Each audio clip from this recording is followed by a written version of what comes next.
My mother-in-law and her group seemed to have arrived at the next service area and called me. Sorry for leaving you behind. We didn't mean it. It's okay, I caught a taxi, so I'm heading straight to the hotel. Huh? You're coming to the hotel? You should stop that. You could have just slept outside. My mother-in-law taunted me as much as she could.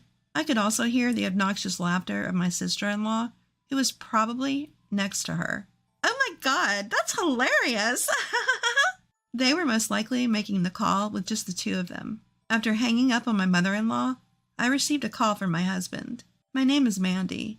I'm a 32-year-old housewife. Currently, I live with my husband Aiden and our 8-year-old son Miles. Our relationship as a couple is good, and our son is growing up to be a very good kid.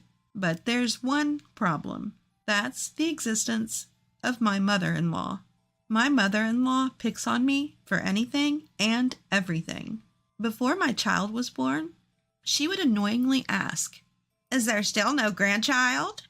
Once he was born, she would say things like, "Poor child, having a stupid mother," or "You should just send your son, my grandson, here and live on your own."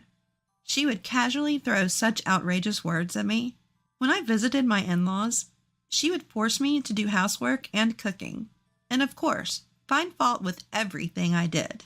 But the cunning thing about my mother-in-law is that she only bullies me when we are alone. In front of my husband, father-in-law, and son, she would treat me normally. As a result, my husband and the others didn't know that I was being bullied. I couldn't discuss it with my husband because of my mother-in-law. She would undoubtedly put on a show of crying about being falsely accused and insist on her innocence. So I tried my best to avoid going to my in-laws' house. But things changed after my son was born. Although not too far from our house, it still took about 40 minutes to drive to my in-laws. Driving alone while taking care of our son would be difficult for my husband. If I didn't go with them, my mother-in-law would constantly ask, "Why isn't Mandy coming? Is she having an affair?" She would say this in front of the child, and if left unchecked, she might start making things up. So I had no choice but to go to my in-laws' house to stop her. And so today we were called to visit my in-laws again. My mother-in-law continued her bullying, stealing moments when no one was looking. But now, another problem has arisen. That is the existence of my sister-in-law. My sister-in-law moved back in with her parents about 3 months ago. Apparently, her workplace downsized and she lost her job. So she had to terminate her apartment lease and now lives with her parents while looking for a new job. My sister-in-law is just like my mother-in-law and joins in on bullying me. When these two are together, black becomes white and white becomes black. In other words, common sense doesn't apply. Amidst all this, my sister-in-law suggested that everyone should go on a trip during the upcoming Golden Week. My mother-in-law is overly enthusiastic and agrees with the idea. I had an intuition that something would definitely happen, so I objected, trying to find a way to avoid the trip. During Golden Week, Aiden will be tired from a business trip. I don't think it's a good idea, but my sister-in-law and the others wouldn't budge. "Well, then let's just go somewhere nearby. We have lots of brochures." "Exactly, if we're tired, we can just soak in a hot spring." "But isn't driving the car tiring?" "It's fine. Mom and I will take care of the driving." "Well, but..." "Miles, you want to go to an amusement park, don't you?" "Amusement park? I want to go." "See, Miles wants to go on the trip." "Is that so?" My husband and father-in-law didn't object, so I had no choice but to give in. Later, while I was washing dishes in the kitchen, my mother-in-law and sister-in-law approached me. "Mandy, what was that all about earlier? You're really terrible. Always trying to dampen the mood of a family trip." I couldn't help but blurt out my true feelings. "Well, I can't trust you two who are always picking on me to suddenly suggest going on a family trip without any ulterior motives." Mother-in-law and sister-in-law snickered at me. "Oh my, what a horrible accusation. Mandy, aren't you just overly paranoid?" "No, just annoyed," I said. "In that case, I'll decline. and go back to my parents' home. But they wouldn't let me off the hook. What? Are you planning to leave my young nephew's care to us? That's unbelievable. You're a failure as a mother. Do you know what will happen if you do that? Have you forgotten that I have the power to make sure your brother never gets promoted? This is why I can't confront my sister-in-law and mother-in-law head-on. Apparently, my sister-in-law is dating an executive at my brother's company. That's why she threatens to report me to her boyfriend, who is my brother's boss, and to make sure my brother never gets promoted if I upset her. I don't want my brother's life to be ruined because of me. Fine, I'll go on the trip. They both grinned as I gave in. How rotten can their personalities be? And finally, the day of the trip arrived. The plan was to visit an amusement park along the way and end at a luxurious hot spring inn. Well, I suppose the amusement park was just bait to lure my son in. The drive started with my father-in-law at the wheel. I wanted to point out that my sister-in-law was supposed to drive, but I let it go. In front of my father-in-law, my mother-in-law and sister-in-law don't bully me. So for now, it was peaceful. However, trouble soon arose. It happened about 1 hour into the drive. My sister-in-law and mother-in-law said that they were thirsty, so we stopped at a deserted parking area to buy drinks. Everyone got out of the car to use the restroom as well. I can't carry everyone's drinks by myself, so help me out. Reluctantly, I followed her to the vending machine. So I'll read out the drinks I noted earlier, and you just keep buying them. As she gave me instructions while looking at her phone, I pressed the buttons as she said. All right, carry all those drinks back, okay? She said and hurried back to the car. I was taken aback, and my reaction was a bit delayed. I rushed to pick up the many drinks, but there were just too many. I walked slowly towards the parking lot, trying not to drop them. Suddenly, the car started moving without me getting in. My mother-in-law was in the driver's seat. I'd been had. By the time I realized it, it was too late. I was left behind in the dim, deserted parking area. Later, I heard that my mother-in-law and sister-in-law had put on a fake show. The women's restroom was somehow out of order. My stomach hurts, too. That's terrible. Let's head to the next service area right away. Even though my husband noticed I wasn't in the car and warned my father-in-law, Mandy can just call a taxi. We have an emergency here. He didn't listen. Later, they arrived at the next service area and called me. Sorry for leaving you behind. We didn't mean any harm. It's fine. I caught a taxi, so I'll head straight to the hotel. What? You're coming to the hotel? Stop it. You should just sleep outdoors. My mother-in-law continued to provoke me. I could hear my sister-in-law's filthy laughter. Oh my gosh, that's hilarious. They were probably both on the phone together at that moment. After hanging up with my mother-in-law, my husband called me. He was with our son and father-in-law, buying soft-serve ice cream. After checking my situation, my husband made a surprising statement. We're going to the amusement park, so when you get to the hotel first, change their room to just one for Dad. What? Actually, Miles told me a while ago that you were being bullied by Grandma and Aunt. I reported it to Dad, and we decided to punish them if they did anything again. So that's what happened. I'm really sorry for not noticing sooner. No, it's okay. After hanging up the phone, I arrived at the inn, first as my husband instructed, and asked the inn to make my father-in-law's room a single room, since the two of them couldn't come. A little while later, my father-in-law and the others who had come via the amusement park arrived at the inn. Where are my mother-in-law and sister-in-law? As I said that, my husband grinned. We left them at the amusement park. What? According to my husband, he first guided the two of them to the famous haunted house in the amusement park. Then my husband, our son, and my in-laws and sister-in-law split into separate groups, and my father-in-law ran ahead, leaving my mother-in-law and sister-in-law behind, and later joined up with my husband and our son. It seems that they got in the car and headed to the inn before my mother-in-law and sister-in-law came out of the haunted house. During that time, my husband and father-in-law ignored several calls from my mother-in-law and sister-in-law. Then, we enjoyed the hot springs at the inn. Without my mother-in-law and sister-in-law, we were able to spend a very quiet and peaceful time. And then it was time for dinner, as expected from a high-class inn. Very luxurious dishes were served. At that moment, we could hear a commotion from the entrance. Judging from the shrill voices, it must have been my mother-in-law and sister-in-law. One of the inn staff came up to us looking uncomfortable and said, "There are people claiming to be with you." But my father-in-law firmly stated, "There's a situation, so please kick them out. You can even call the police if necessary."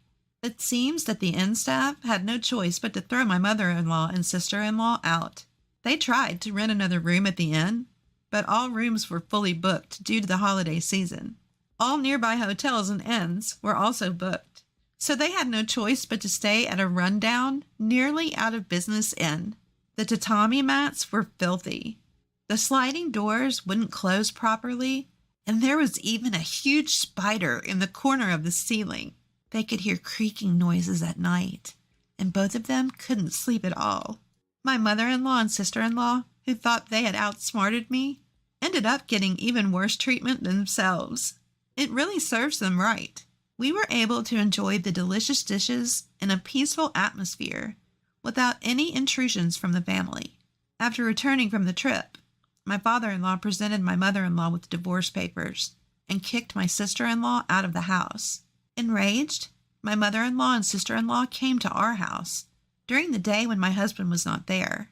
I didn't want to let them into the house, so I opened the door with the chain still on. With a demonic expression, my sister-in-law threatened me, saying, "Give us this house. If you don't, I'll ruin your brother's life." But their threats no longer worked on me, because I now knew the whole truth. "So I heard that Mr. Smith, my brother's boss, isn't actually dating you, is he?" "What?" My brother asked him directly at a company drinking party. Apparently, they just went out for dinner a few times, but they're not in that kind of relationship. Moreover, they never even met alone. There were always other people with them. Well, and you said you were let go due to downsizing in your department, but in reality, you were fired for making a costly mistake at work. How did you find that out? My brother heard it from his boss, who you've been claiming is your boyfriend.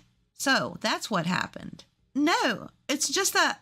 Anyway, my husband has decided to cut ties with you two, so please don't ever come here again. He said I can call the police if you keep hanging around. So I'll report you right away if you don't leave. When I mentioned the police, my mother-in-law and sister-in-law quickly left the scene. I don't know what happened to them afterward, but it's unlikely that the two jobless women can lead a decent life, so they're probably forced to live in poverty. Well, it's none of my business anymore, so I don't really care. On the other hand, we can now visit my husband's parents' house with a peaceful mind since my mother-in-law and sister-in-law are gone. My father-in-law seems happy to see his grandchild and enjoys playing with him. Since my father-in-law is getting older, my husband and I have been discussing whether we should move in together or move closer to them. Either way, I want to live a happy life with my family, filled with love, support, and understanding. Thank you for watching until the end. If you liked it, please subscribe to the channel.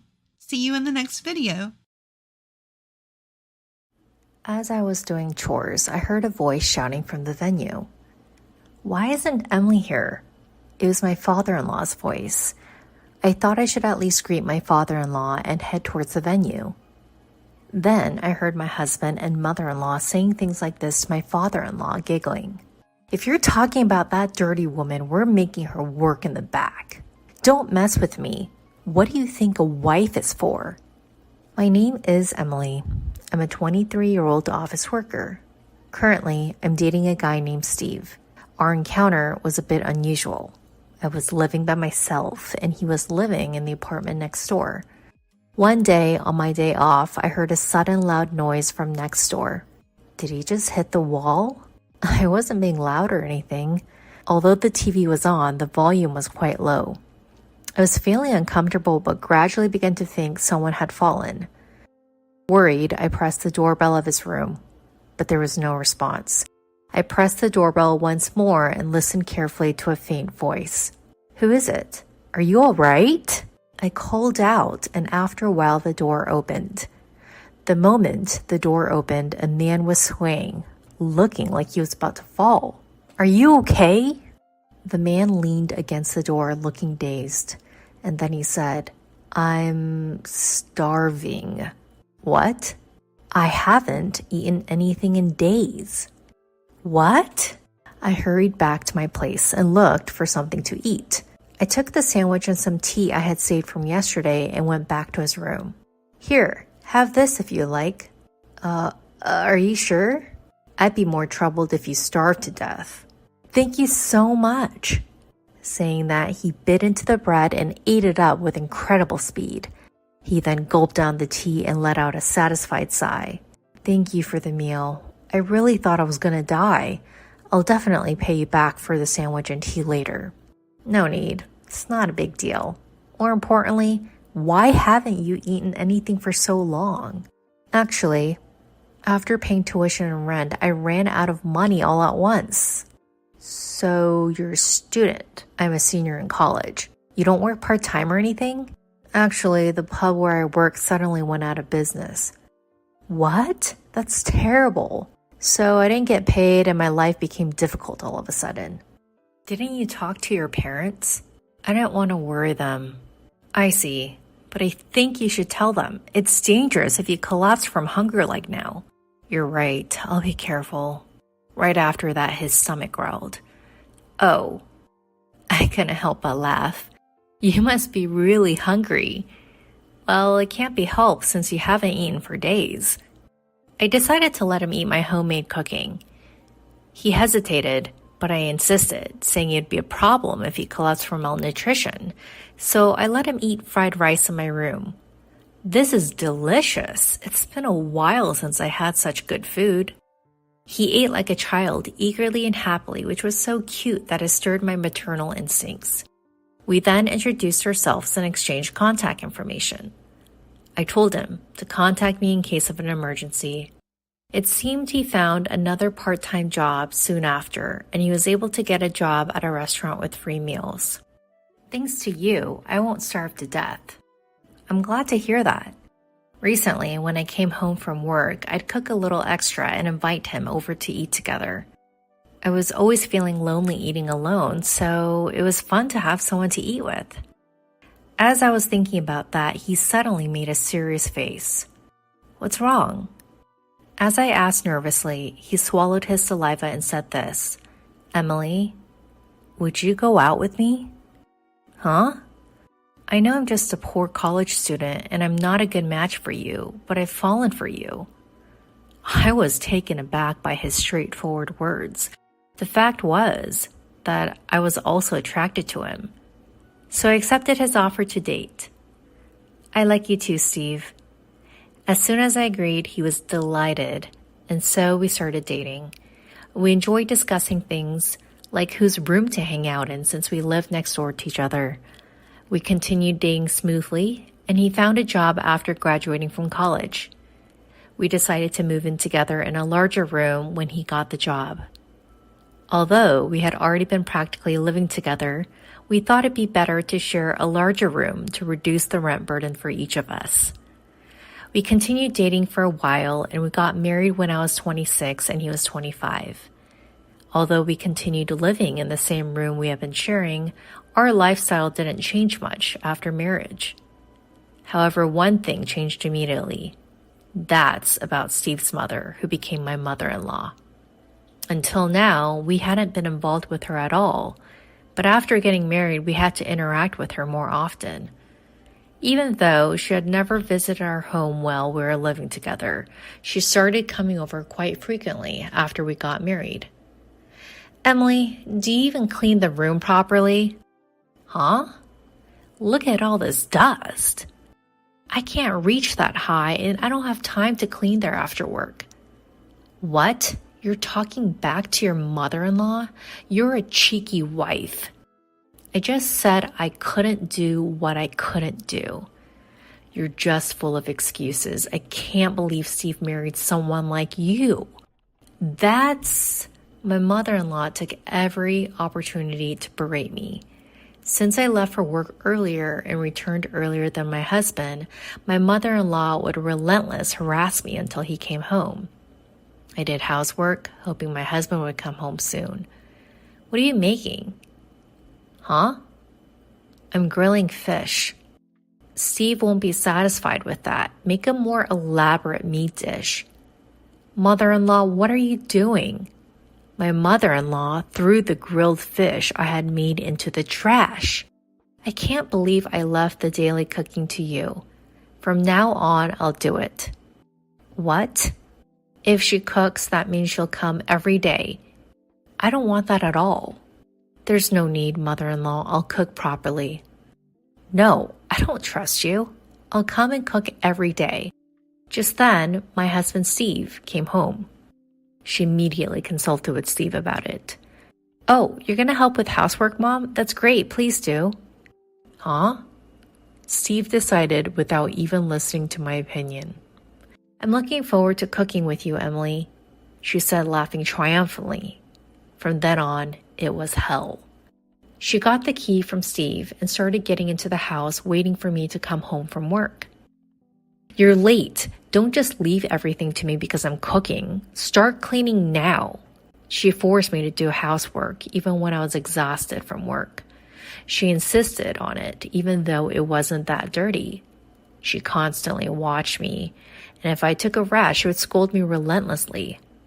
So I had no choice but to clean and become even more tired. She really did come every day to cook, and she even ate dinner with us. She badmouthed me in front of Steve, saying I was useless. Don't make trouble for Mom. He blamed me instead of reprimanding his mother. My mother-in-law could come to our house every day because her husband was working abroad. She lived by herself, so she could come to our place frequently. She started pressuring me about having a grandchild. There's nothing better than having a child. Hurry up and have one or two. Even if you say that, it's not something we can just make happen. We have to wait for it. Really? Young people these days always have excuses. I had Steve right after I got married. Huh? It's because you're working, that's why. What? I was a housewife, so I could have children right away. What kind of logic is that? If you properly support your husband's life, you'll have more time for making children. You're too tired from work to do it. What a thing to say. That's so cruel. I don't think that has anything to do with it. Shut up. If you don't get pregnant soon, we'll find another wife. Eh? Another wife? Of course, there's no value in a woman who can't have children. I think it's questionable to say such discriminatory words these days. You really are the type to always argue back. I'll tell Steve. Mother-in-law angrily turned red in the face. I thought she was the one who always argued back. As soon as Steve came home, his mother told him what happened. Hey, Emily, did you talk back to my mom? What are you thinking? Steve immediately got angry after hearing his mother's story. It's probably your fault that we can't have children. Eh? You're saying that too? There's no way it's my fault. What nonsense are you talking about? I was getting fed up with my husband, who always sided with his mother. I thought it might be better to get a divorce. That's when my husband's grandmother, who had been hospitalized, passed away. So a funeral was held. Even though I was considering divorce, I had to attend the funeral. But my husband and his mother said, "Don't come here, prepare things in the back." I had no choice but to make tea and to do chores in the back. I thought I'd leave my husband once this was over. As I was doing the chores, I heard yelling from the venue. "Why isn't Emily here?" That was my father-in-law's voice. It seems he had returned from an overseas business trip. Well, it was his mother-in-law, so it made sense for him to come. I thought I should at least greet my father-in-law, so I headed to the venue. Then I heard my husband and mother-in-law say while smirking, "It's obvious she's not family, haha. We're making that dirty woman work in the back, haha." They even said that in front of my father-in-law. I was amazed by their unchanged behavior. Then the next moment, my father-in-law's angry voice rang out. Are you kidding me? What do you think a wife is for? My husband and mother-in-law were shocked by his yelling. What are you angry about? Yeah, you really surprised us. I'm disgusted that you two think like that. I'll call Emily. Hearing my father-in-law say that, I went to where the three of them were. Father-in-law, long time no see. Yes, I was surprised. Emily, did you hear that? Yes. As I entered, my mother-in-law and husband glared at me with disgusted faces. Emily, could it be that you've been suffering from bullying by my son and my wife? When my father-in-law asked me that, I replied, yes. She came to the house almost every day to complain about me, and Steve joined in to blame me. When I said that, my father-in-law glared at his wife and his son. You guys are the worst. Have some shame. My husband argued back when scolded by his father.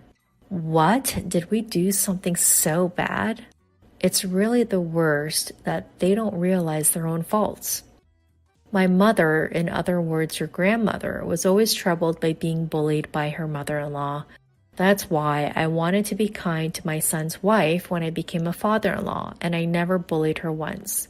You don't have any bad memories from my mother, do you? Well, that's true. Even so, you yourself are bullying Emily and making her suffer. What kind of nerve do you have? Because this woman won't give us a grandchild. Having a child is a blessing. Just because you happen to give birth early doesn't mean you should force that on your daughter-in-law. You guys are really hopeless. My father-in-law said this and asked me this. Emily, what do you think? Do you want to continue your marriage with my son? Hey, Dad, what are you saying? My husband was flustered, but I ignored him and looked at my father-in-law and said this. I want to divorce him. Hey, Emily, are you serious? Your mother told me that if I can't have a child, I have to find another wife. Wait a minute, Emily, what are you saying? I don't want to be with a mother-in-law who says such things, and I'm fed up with a husband who joins in the blame without defending me. So I'll divorce my husband no matter what. When I said that, my father-in-law said, I think that's a good idea. If you're going to divorce, there's no need to help with this funeral anymore. Emily, thank you for everything up to now. You can go home. You have to pack your things. Yes, thank you. I'm glad I could talk to you, father-in-law. I said that and left the venue. My husband and mother-in-law had pale faces. And since our conversation was overheard by all the relatives, news of my mother-in-law and husband's bullying spread quickly, and they were looked upon coldly by everyone. After that, with my father-in-law's help, I officially divorced my husband. And it seems my father-in-law was so appalled by this incident that he divorced my mother-in-law as well. My mother-in-law was abandoned by my father-in-law and had nowhere to turn, so she ran to my ex-husband's place. But up until now, I had been paying for most of the living expenses. So, if my ex-husband and mother-in-law continue to spend on food and other miscellaneous expenses as they have been, their money will surely run out. In fact, since my ex-husband hadn't saved any money, the two of them are said to be running out of money and struggling to make ends meet. Well, it's none of my business, so I don't really care. Meanwhile, I live in a single-person apartment and enjoy my single life. I recently started keeping a cat, so I don't think I'll be dating for a while. Welcome home! The bath is ready. I'm hungry, so the bath will be after. Prepare me dinner. Sure thing. This has been the same old conversation between me and my husband for decades. My name is Karen. I'm a 59-year-old homemaker. I time the preparation of the bath and dinner to coincide with my husband's return from work. Since it's not always clear which he'll want first, I have to have both ready. Hey, bring some tea. When he says that, I simply respond, sure thing, and prepare the tea. I've been living this life for nearly 40 years, so for me, it's just as usual. I got a job right out of high school, met my future husband, who was my boss at the time, and we got married. Being the youngest of 4 siblings with 3 older brothers and with my parents getting on in years, I wanted to get married early to give them some peace of mind. Plus, I was working in an office, but frankly, it wasn't a good fit. As someone with no higher education, I was worried if I could get another job. So, getting married and retiring seemed like the best option for me. When my marriage was settled, my parents were overjoyed and shed tears of happiness. Not long after my daughter was born, they moved into a nursing home, leaving me the family home. I thought my prideful husband would oppose moving into my childhood home, but he figured it was better than renting, so we renovated it and moved in. He hardly did any housework or childcare, but the fact that we raised our daughter comfortably until adulthood is thanks to him. So I thought it was only natural to devote myself to my husband, until I saw that thing. With our daughter married and moved out, it's just the 2 of us in this house now. Our daughter, who lives nearby, checks in on us often, probably out of concern. She says she plans to continue working until she has kids.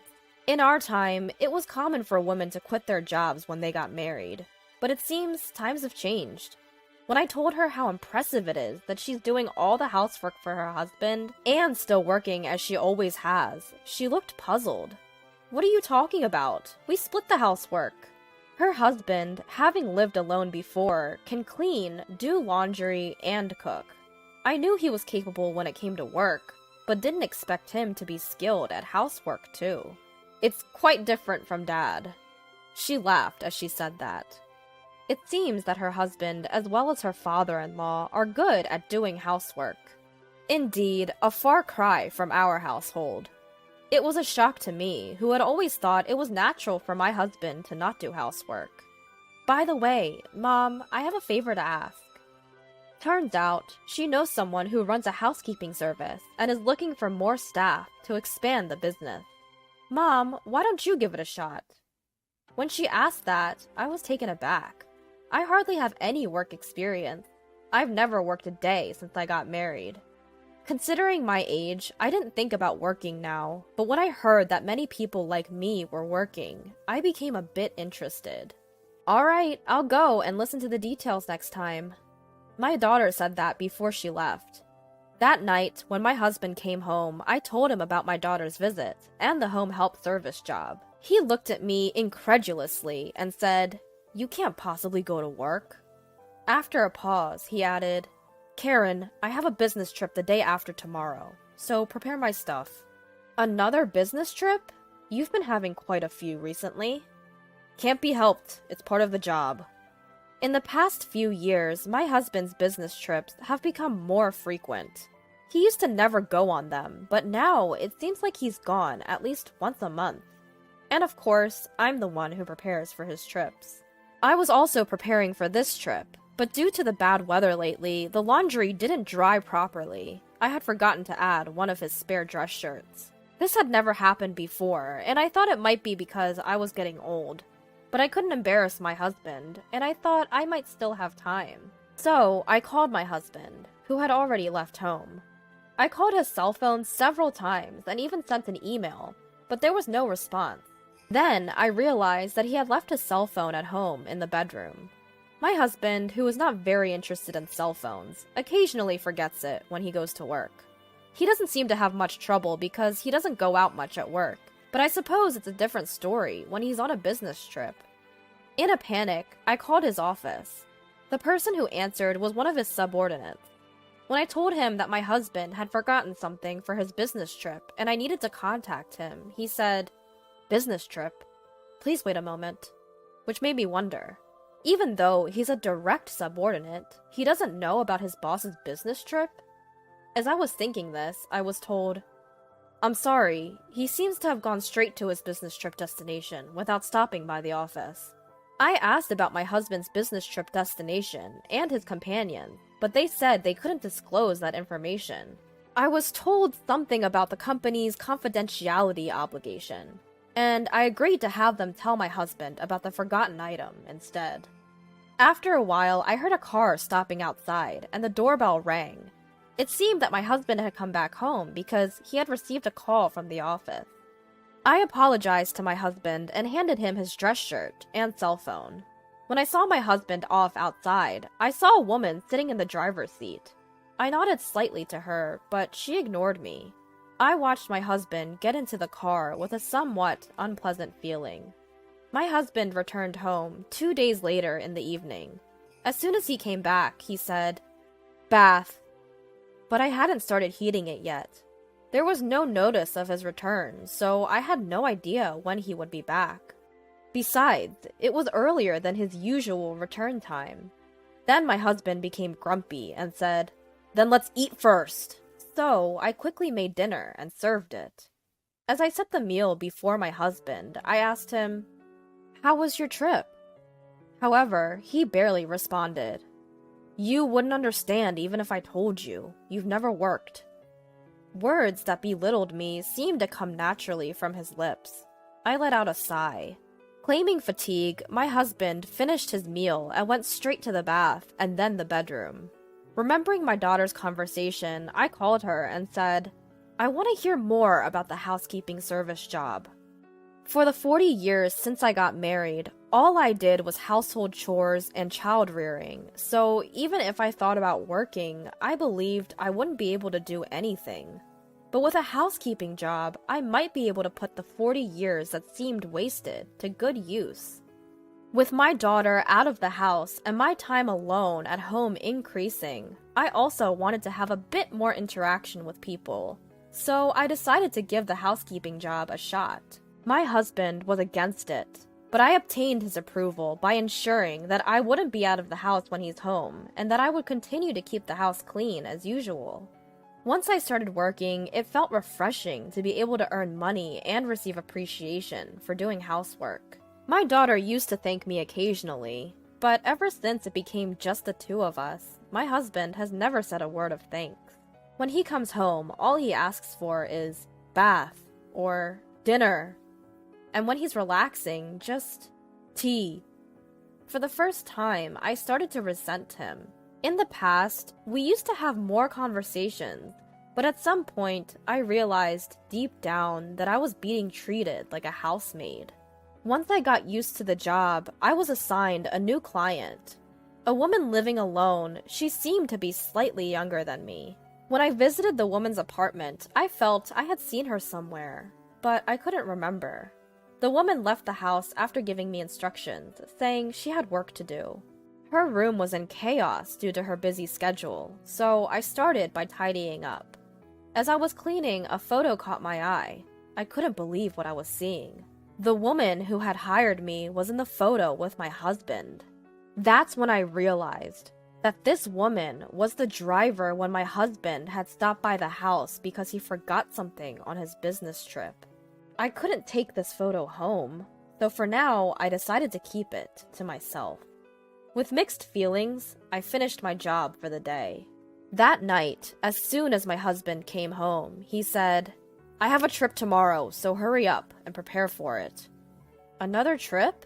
I asked, to which my husband, who seemed grumpy, said, "I can't help it, it's my job. Unlike you, who just get paid for housework, I have a tough job."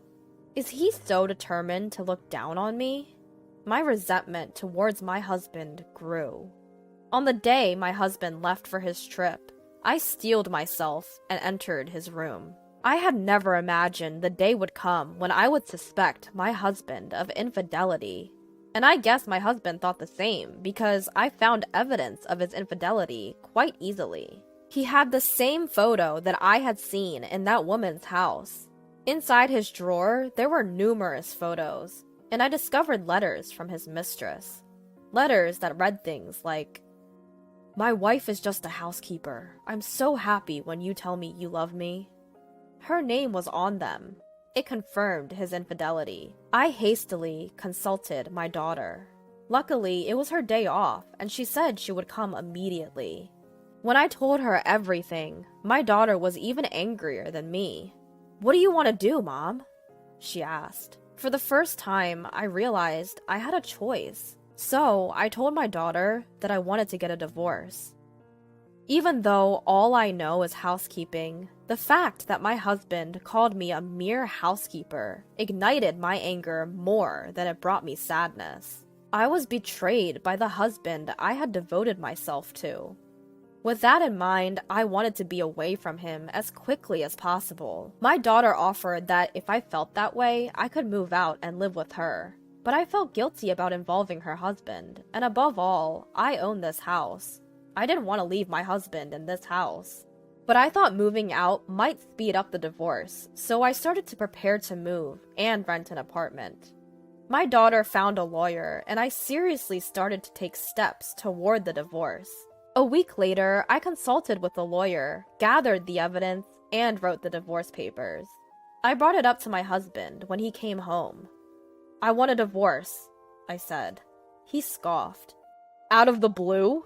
What will you do after the divorce? You've barely worked a day in your life. You think you can survive on your own?" His words hurt, and holding back tears, I replied, "Even so, it's better than living with someone who's cheating on me." He laughed. "Cheating? What are you talking about? That's not cheating. She's my lover. In other words, she's the main one and you're just the housekeeper. You didn't notice for over 10 years and now you suddenly care? If you hadn't noticed, you could have lived here without a care in the world as a housekeeper. What a pity." He didn't even deny the affair. Was he really this terrible of a person? When I presented him with the divorce papers, he snatched them, filled them out without hesitation, and shoved them back at me. "I'm ready for a divorce anytime. I'll give you until tomorrow. If you're getting a divorce, leave this house," he said and went to the bathroom. The next morning, for the first time in decades, I broke my routine. I didn't prepare breakfast or lunch for my husband, nor did I wake him up. I left the house early in the morning.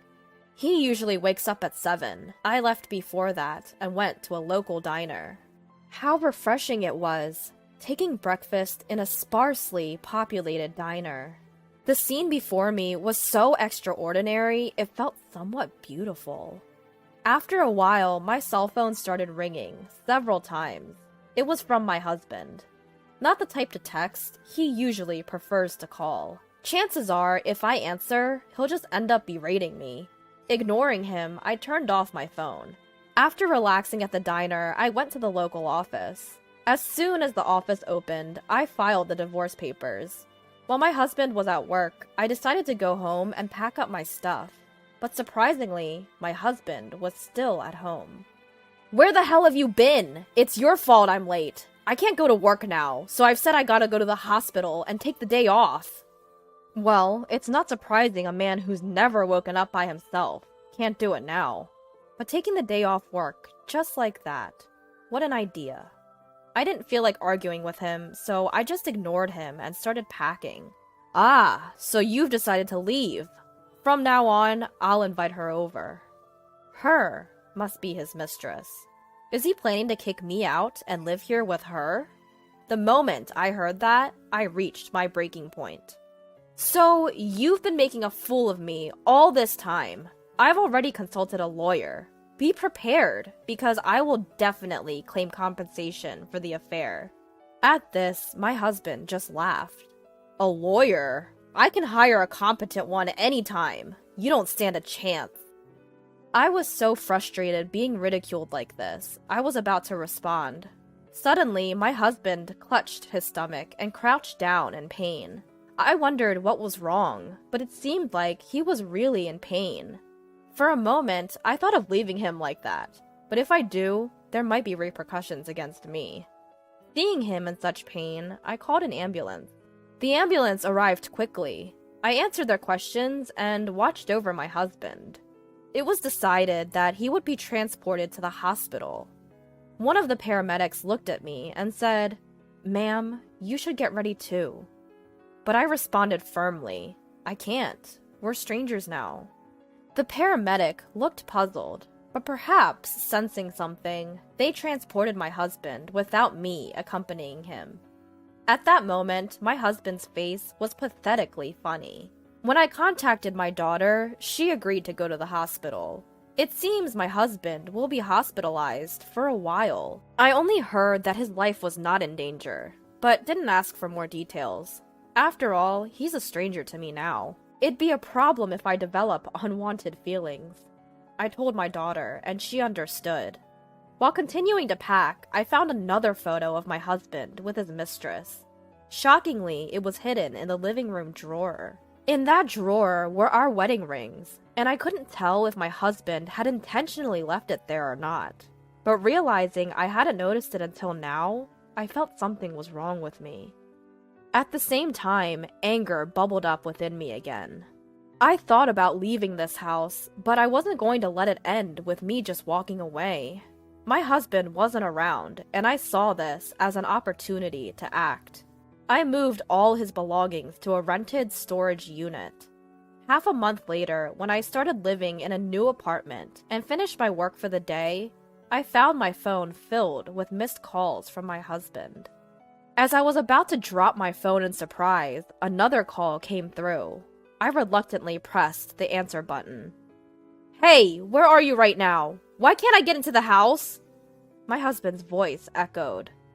It seemed he had been discharged from the hospital and had returned home. I laughed. "Congratulations on your discharge. That's no longer your home, so why don't you go to your mistress's place?" "What do you mean?" he shouted, but I didn't back down. "I sold the house. You seem to be mistaken, but the house was in my name. I can do whatever I want with my belongings, and it's none of your business. Besides, I've graduated from being your housekeeper. We're already divorced, so do whatever you please." Divorce? He must have forgotten about signing the divorce papers half a month ago, or maybe he thought I wouldn't really go through with it. He seemed bewildered, but I hung up. Later, I claimed damages through a lawyer from both my ex-husband and his mistress. My ex-husband had boasted he could easily hire a competent lawyer, but given the evidence and duration of the affair, no lawyer was willing to take a losing case. Thus, I was able to secure a significant sum of money.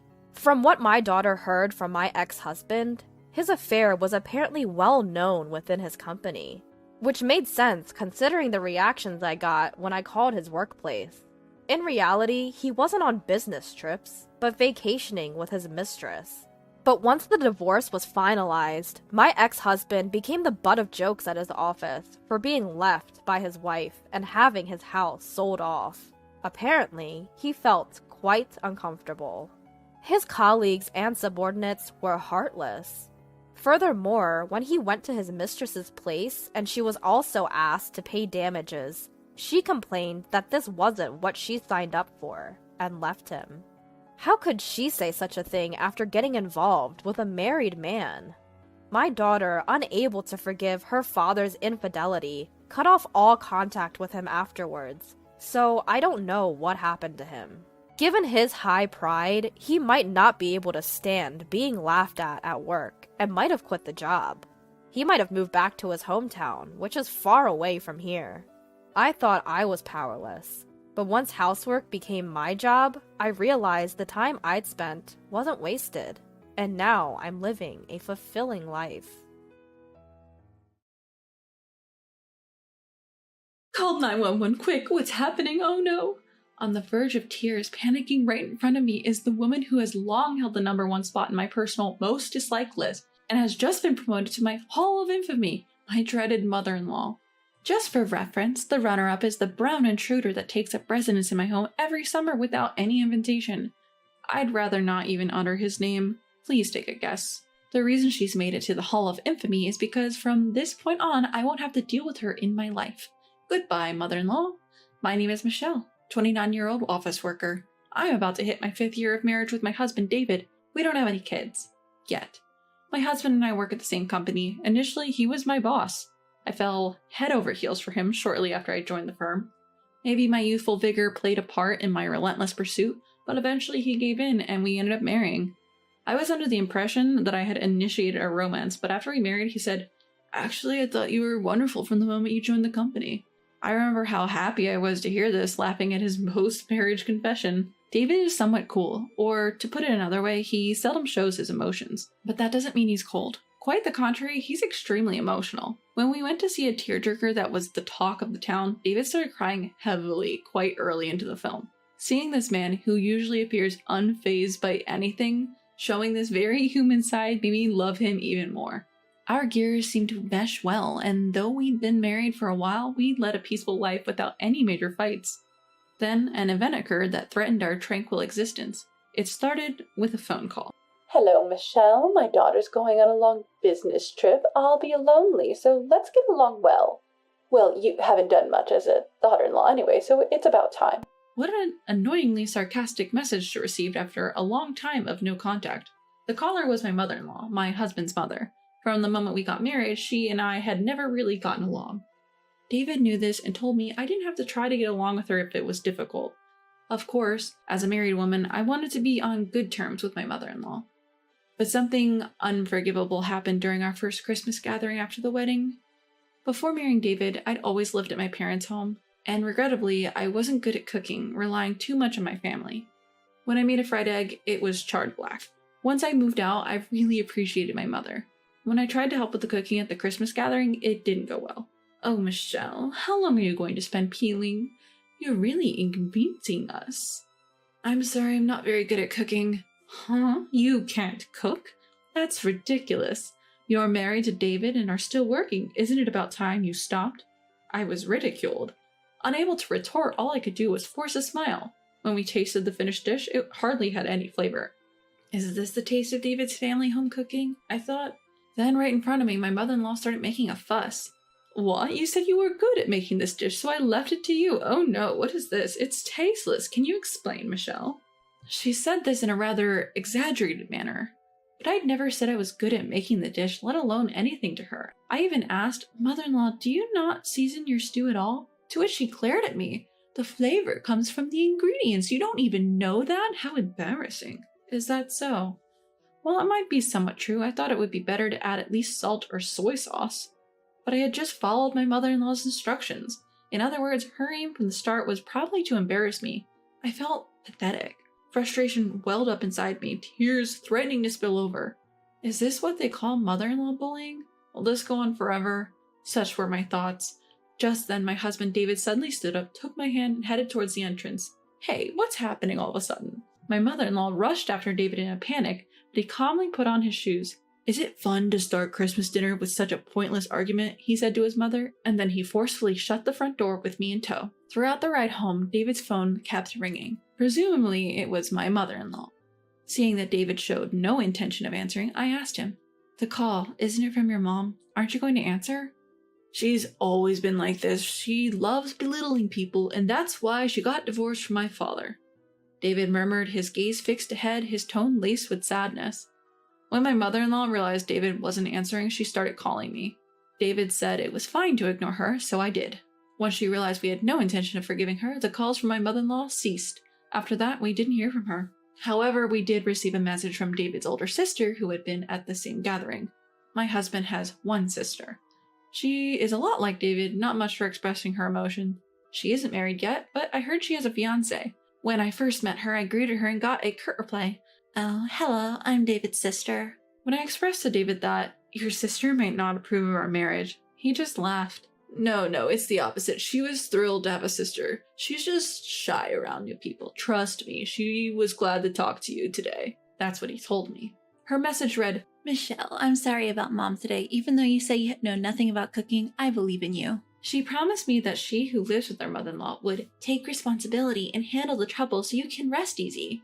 From that point on, we never visited David's family home, and of course, we stopped communicating with my mother-in-law. That mother-in-law contacted me for the first time in years, and this was the reason. She hadn't changed a bit. Strangely, I found that refreshing. David's sister is a high-powered career woman who often travels for work, and her next trip was going to last 6 months. My mother-in-law, who hates being alone, couldn't bear it. David had told me she had no close friends because of her terrible personality. Well, we live close to David's family home, but we've had no interaction with them. So it's fine to just keep things as they are. That's how I felt, at least. Then one weekend, while David and I were enjoying a leisurely day, the doorbell rang unexpectedly. Wondering who it could be, I checked the monitor and was taken aback. There, on the screen, was my mother-in-law, whom I hadn't seen in years. Hey, your mom is here. What? My husband, David, also looked very surprised, so it seemed he hadn't given her our address. Open up quickly. As she started making a racket outside, considering the nuisance to our neighbors, we reluctantly let her in. Marching inside, my mother-in-law commented, "This is my first time here, but the furniture is so plain and dreary. Is this your taste, Michelle?" David and I both prefer simple things and have carefully chosen our interior. It may seem plain to some, but we like it. For me, David's parents' house with its clashing reds and blues is dizzying and exhausting. However, this is a matter of personal preference, and it's not about who is right or wrong, so it's not common to voice such opinions out loud. But my mother-in-law is far from common. She is the type to openly speak her mind. "Why did you come here? If you came to say such things, could you please leave?" When David spoke coldly, my mother-in-law momentarily grimaced, then she turned to me and suddenly prostrated herself. "Michelle, I'm sorry about that time. It seems I misunderstood something and caused you distress." I couldn't immediately trust her, but when I said, "I'm sorry too," she smirked for a moment, but then took my hand and suggested that we should get along better from now on. I was also pleased to be recognized by her, as I didn't want to be disliked. She proposed to David and me that we should have dinner together on the weekends. David made a worried face and asked me, "Are you okay?" But I was tired of running away, so I agreed to her proposal. "I'll prepare everything, so don't worry about anything and just come and eat." With that, she cheerfully went home. "If something happens again, let me know right away. If anything happens again, we'll cut ties completely." David's words alone were reassuring to me. We headed to David's parents' house that weekend. The in-laws' house, which I hadn't seen in years, was just as it was, but remembering what had happened made me feel a bit sick. As we entered the house, my mother-in-law greeted us cheerfully. On the table were David's favorite steak and salad, and then in a small dish, oh no, stew. Just like that day, stew was served. This time, they were lightly colored. "Come on, eat up. Eating alone isn't fun, so I got excited and made too much." Bracing for something to happen, but nothing seemed off, I took her word and started eating. As I ate, my mother-in-law watched me with a smirk. After I finished eating, she seemed unhappy. Seeing her like that, I thought, serves you right. Once back home, I immediately ran to the toilet. David was worried, asking what was wrong. "Are you okay? Should we go to the hospital?" He offered, but after taking some stomach medicine and lying down for a while, I felt better.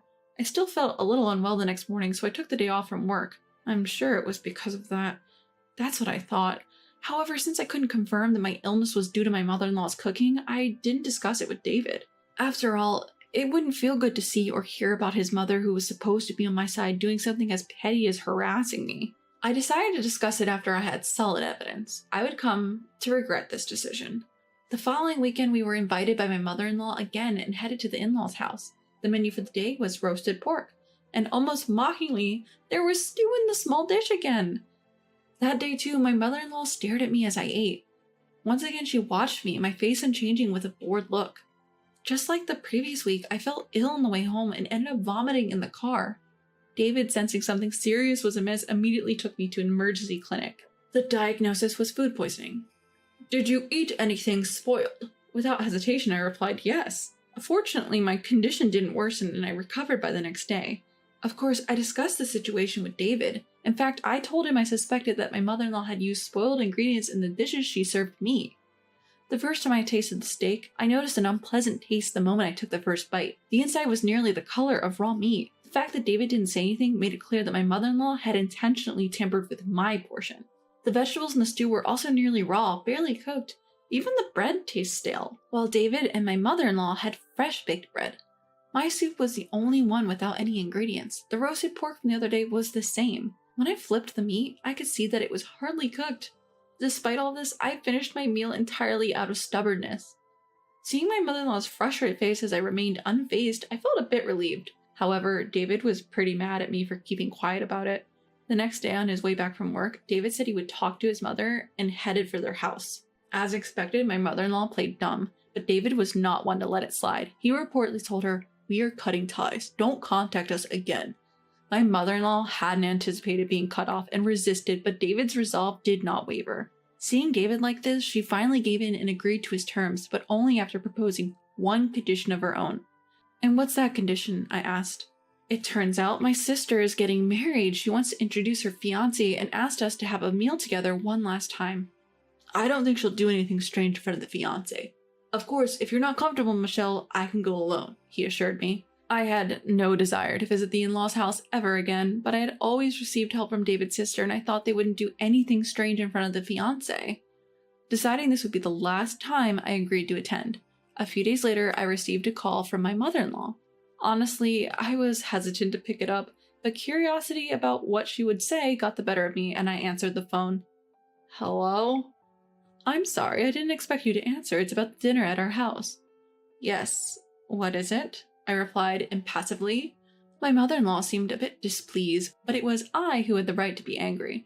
From the time I picked up the phone, there was not a single apology for what had happened. In the end, it seemed like a light matter to my mother-in-law. I thought I could never forgive her. It turns out my daughter's fiancé has many allergies.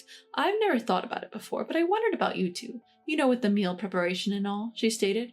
Upon hearing this, I said, Is that so? We watched a program about allergy tests on TV last year and decided to take them. Turns out, we found out we're allergic to shellfish. It's surprising. It can manifest even in adults.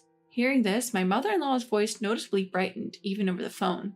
Oh, is that so? I'll be careful on that day then, so don't worry. With that, she abruptly hung up. That night, I reported to David about the call from my mother-in-law. And then, when I told her about our allergy, she just hung up right away. David listened quietly to my story. The following month, the day of the meal at my in-laws' house arrived. Upon arriving, I saw my mother-in-law in the kitchen. Thinking I should help out like a proper daughter-in-law, at least for the last time, I offered to assist her. Don't come in here. We were taken aback by my mother-in-law's unusually loud voice. All right, just consider yourselves guests today, since it's the last time, my mother-in-law insisted. We decided to take her up on the offer, wondering if it was her way of showing remorse. Just as the meal was ready, my sister-in-law texted my mother-in-law. Reddingly, start without me. Given the time, we decided to begin eating. The food looked normal. As I hesitantly started eating, my mother-in-law laughed and said, Do you think I did something again? You're a wicked woman, Michelle. Was the food poisoning really my fault? She was still on about that when David glared at her. If you want to talk like that, we can leave right now. Whether she was frightened or not, my mother-in-law fell silent. Let's forget about what's done and done. Try the soup, Michelle. It turned out really well, she said. Forget what's done and done? The perpetrator has no right to say that. I thought to myself, but I couldn't just not drink it. As I lifted the soup bowl, David chimed in. Is it really that good? Let me try. And took the bowl from me. Wait, that's meant for Michelle, my mother-in-law shouted, but it was too late. Ugh. David suddenly looked in pain and collapsed. My mother-in-law was panicking. Call an ambulance, hurry! Why? She tried calling out to him, but he was unresponsive. My mother-in-law was on the brink of tears from the panic. As I watched her, I asked, What's in the soup? It looked like normal vegetable soup. Shut up. That's not important right now, she retorted. I'm the one who will accompany him to the hospital. I need to tell them what he ate. So what's in the soup? It's just normal vegetable soup. Isn't it? You probably already know, but the person with the shellfish allergy is David, not me. Unable to bluff any longer, my mother-in-law admitted, It's a vegetable soup with the broth made from shrimp and crab. I don't understand how this happened. I made it for you. So it would have been fine if it was me? Of course, you even lied about having a shellfish allergy. If something happens to my son, I won't forgive you. My mother-in-law, who had brazenly shifted the blame onto me, declared this while glaring at me. I had never once said that I had an allergy. It was all just her jumping to conclusions. If you understand, call the ambulance. No need to. A low voice resounded, and David, who had been in pain, slowly got up. I didn't drink the soup. I wanted to see your reaction. I didn't think it would turn out like this, though. In fact, David was the one who proposed this plan. When we first addressed my mother-in-law, David and I noticed something. My mother-in-law didn't realize, but we could clearly see the shrimp and crab that had likely been used for the broth. I looked at the food laid out on the table. There was no trace of shrimp or crab anywhere. We thought that it must be the soup and exchanged glances. Of course, David didn't touch his soup at all. If nothing happens today, I was considering reconnecting, as Michelle suggested, but you. I didn't know how serious an allergy could be, she claimed. That's not possible. Seeing her panic when David started to suffer, it was clear that ignorance was no excuse. The fact that she looked at David and thought it might be an allergic reaction was proof enough. Did you really do this thinking Michelle was allergic? I can't believe it. Never show your face to us again. When David said that, my mother-in-law snapped back, Fine, do as you wish. And to have a daughter-in-law who can't cook, it's embarrassing. I have my daughter. I'll rely on her for the rest of my life. I don't need you. And with that, she started laughing hysterically. Are you kidding me? Give us a break. Simultaneously, with that voice, the door of the next room opened. Standing there was my sister-in-law. My mother-in-law was surprised, her eyes wide open. Actually, we had told my sister-in-law everything. She thought it was something her mother would do, and depending on the outcome, she said she would cut ties too. The dinner with her fiancé was also a lie made up by David and my sister-in-law. She had sneaked back home while my mother-in-law was cooking and hid. I saw everything and I heard it all. Was this how you were planning to torment my fiancé if he didn't meet your standards? I would never do something so terrible. My mother-in-law claimed, but David shouted back, "That's exactly what you've done. Recognize that you're the one in the wrong." This left my mother-in-law utterly deflated. Anyway, pack up and leave by the end of this month. Since Dad's divorce, I've been paying the rent and the property is in my name. What? Even if you try to stay, it's useless. I'm canceling the lease at the end of this month. My sister-in-law really was getting married and had decided on a new home, and that destination was Singapore. There was no way to follow. The responsible sister-in-law had been looking after her useless mother-in-law who showed no signs of wanting to work after the divorce. Although my sister-in-law was fed up, she had told her fiancé and was still planning on living together. But she could not live with her mother who might threaten her precious fiancé's life. Her act, which disregarded life even if it was an attempt, was enough to anger my sister-in-law. It would be too late if something happened. That's what my mother-in-law had done. Even if you try to depend on us, it's futile. We have already moved and will absolutely not tell you our new address. When I said that, my mother-in-law glared at me. Also, you call me a bad cook, but after that day, I worked hard because I was frustrated. I've been going to cooking classes and have now become quite a good cook. Since I found out about David's allergy, I've been careful with our meals and even got a qualification in nutrition management and food education through correspondence. When I told her that I'm now a better cook than she is, she looked frustrated. "Please take care of yourself," I said coldly, and David and I left his parents' house. After that, my sister-in-law told us that my ex-mother-in-law cried and begged her daily. She ignored all of it, and when my mother-in-law saw her packing, she called her a disobedient child and disappeared from the house. In the meantime, my sister-in-law moved and successfully departed for Singapore. Now she is married and living happily. By the way, David's father contacted him a while ago. Even though they were divorced, David and his sister sometimes stayed in touch with their father. According to him, the ex-mother-in-law suddenly appeared at his workplace. "I could marry you again, you know." For some reason, she said such an absurd thing to him. Of course, he didn't entertain the idea and had her taken away by security. However, the story didn't end there. She apparently followed him home and barged in. He already has a new family, but the ex-mother-in-law didn't seem to know and screamed, "You're cheating!" The police were called immediately and she was taken away. His father's current wife is a very cheerful person and knows about the past where he was oppressed by his ex-wife's high-handed attitude. "If she comes again, I'll brandish pans in both hands to scare her off." She seemed to be quite spirited about the situation, so it seemed okay. We don't know what happened to my ex-mother-in-law after that. With her personality, she's likely to survive, but it's certain she'll have a hard time as she has no one to rely on. It's karma. We as a couple are living peacefully in our new home. I quit my job and David was headhunted by a company with better conditions than before and changed jobs. In fact, shortly after that, we found out I was pregnant. David was present at the birth and his cry of joy echoed louder than the baby's first cry. Seeing David crying so much, the doctors and nurses were laughing, but I thought again that I was glad I married him. I'm Lily Holden, 32 years old. I work part-time at a local supermarket. My husband Alec is 35, and he is a manager at a mid-sized company. We have a 6-year-old daughter named Elsie, who's in preschool. We are a family of 3, me, my husband, and our daughter. We bought a single-family home a bit away from downtown and have been living here for 4 years. Life is good with a kind husband, a cute daughter, and a home we've always dreamed of. Our neighbors are, well, average. Since it's a newly developed area, most families are similar to ours. Most families in this area are recent arrivals like us, except for the farmer family living behind us. They've been here for a long time and have a large house. The farmer family consists of a husband and a wife and their son. Their son is 28 and, I heard, works at a factory. Their home is old and has a separate annex for their son. Nikki, the wife in the farmer family, is kind of weird. She's known for entering other people's homes and taking things, but since her husband is the community leader, no one really confronts them. People are scared they'll get harassed if they cross the farmer family. In the other words, they abuse their power to do whatever they want. Even the gardening shovel I kept in our backyard disappeared one day. I don't want to accuse anyone, but considering the neighborhood gossip, it makes you wonder. Since then, I've been careful not to leave things unattended. Separately, something else has been bothering me lately. Our electricity bill has skyrocketed. It suddenly increased 2 months ago, and this month it crossed $1,000. This is not normal. It's too abnormal. It's absurdly high for a family of 3.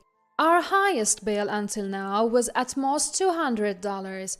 Sure, it's getting hotter, but we're not excessive with the air conditioning. We have a mortgage and always try to save where we can. Why is this happening? I really don't know. I checked with Alec, but he's clueless too. Nothing in the house seems to consume that much power.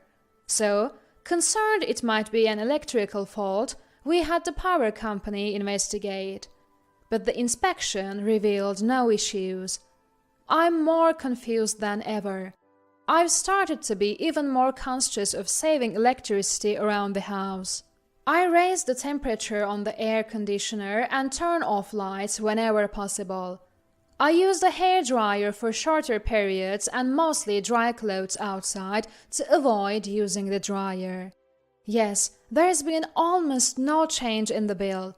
Why on earth is our electric bill not going down despite all our efforts to save energy? I'm stumped. Maybe the problem isn't inside the house after all. I decided to change my perspective. If it's not an issue inside the house, then it must be something outside. Come to think of it, there was an outlet outside. I remembered seeing an external outlet next to the water heater when I was tidying up gardening tools in the backyard some time ago. As I suspected, I went around to the back of the house and there it was. Cables were plugged into the external and water heater outlets, each with a splitter extending further. What? Is someone else using our electricity? I followed the cables and they led to the farmer family's property next door. So, if a cable is running from our external outlet to the farmer family's house, they must be the ones using our electricity. I immediately unplugged the cables. The next day, I checked and found the plugs reinserted. For the next few days, it was game of cat and mouse, plugging and unplugging. I realized this wasn't going to resolve itself and decided to talk to Alec. That night, I told Alec everything. How the cables were plugged into our outdoor outlet, led to the farmer family's house, and kept getting replugged. So the reason our electricity bill spiked is that the farmer family has been using it. That makes sense. Do you think we should confront the farmer family? Well, confronting them head-on might make them push back. Let's gather some evidence first. Install a security camera near the outlet. True, they are influential around here, but is it okay to leave things as is for now? We don't want them to catch on and destroy evidence. We can sue them for damages later. Good point, but it still feels wrong. Agreed. They need to face some consequences. But Mr. Farmer is the community leader and his wife, Nikki, is the head of the Women's Association. What if they retaliate? Most people around here are newcomers like us. So I don't think the farmers have that much influence anymore. Yeah, I've noticed we mostly talk to people around our age who recently moved here. In that case, we should be able to counter any retaliation from the farmer family. Be cautious and make sure to record all conversations with them. We'll consult a lawyer tomorrow. Sounds like the plan. I agreed with Alec's suggestion and we decided to consult a lawyer. The next day, Alec took a day off and we both went to see the lawyer. We told the lawyer about the electricity theft. Technically, taking electricity from someone else's property is theft. You could also press charges for trespassing since they're invading your property. They could get arrested if you report this to the police. Good point, but we're neighbors and the other party is a local bigwig. I'm concerned that making a big fuss could lead to retaliation. But should we do to handle this as smoothly as possible? Yeah, it's a tough situation. Ideally, the neighbor would realize their mistake and apologize, but from what you've told me, that seems unlikely. So, does that mean we'll have to file a police report? That makes me a bit anxious, considering what might happen later. But this is a real crime causing real harm. If you insist on handling it amicably, maybe you should talk to them directly. Alright, I'll try that, thank you. After taking the lawyer's advice, I went to the farmer family's home alone the next day for a discussion. Nervous but determined, I headed to the farmer family home. Of course, I was recording the conversation. Hello, I'm Holden and I live in the house behind yours. Oh, you're Holden. What brings you here? Nikki was the one who came out. I noticed an electrical cord running from my house into your property. Are you aware that you're using my electricity? Nikki responded, We're not doing anything like that. But I've traced the cord back to an outbuilding on your property. Ah, that must be for my son Brian's aquarium. He keeps tropical fish and they do need a lot of electricity. Why are you using my electricity? Why not just use your own? I don't know. You'd have to ask Brian. You are his mother. Shouldn't you know what your son is up to? I really don't know. Brian is an adult. I'm not involved in his affairs. Then, please ask Brian. Brian isn't home right now. Please ask him when he gets back. What time is Mr. Bryant coming home?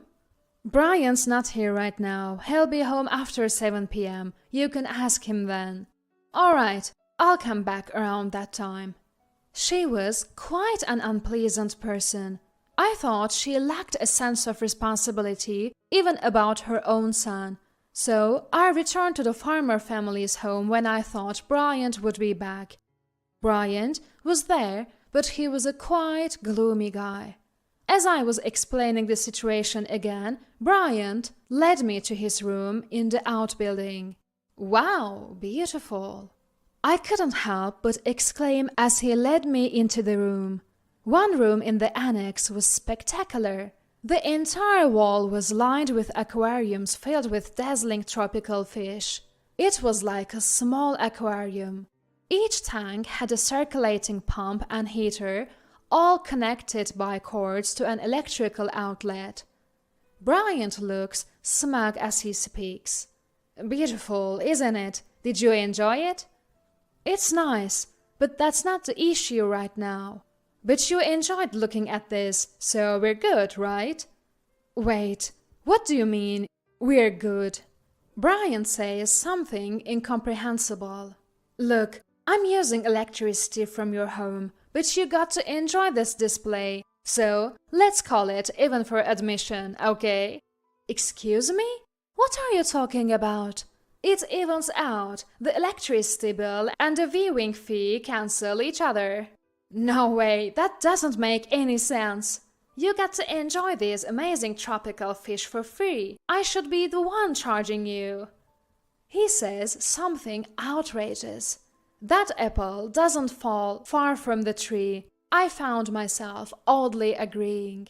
I've been billed nearly $1,000 for electricity. We would never use this much.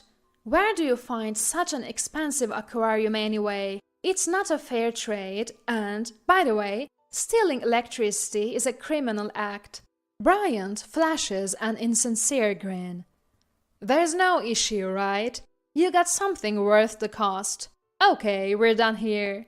I get so frustrated by his nonsensical argument. Alright, I'm unplugging the cord now. Clean up and leave.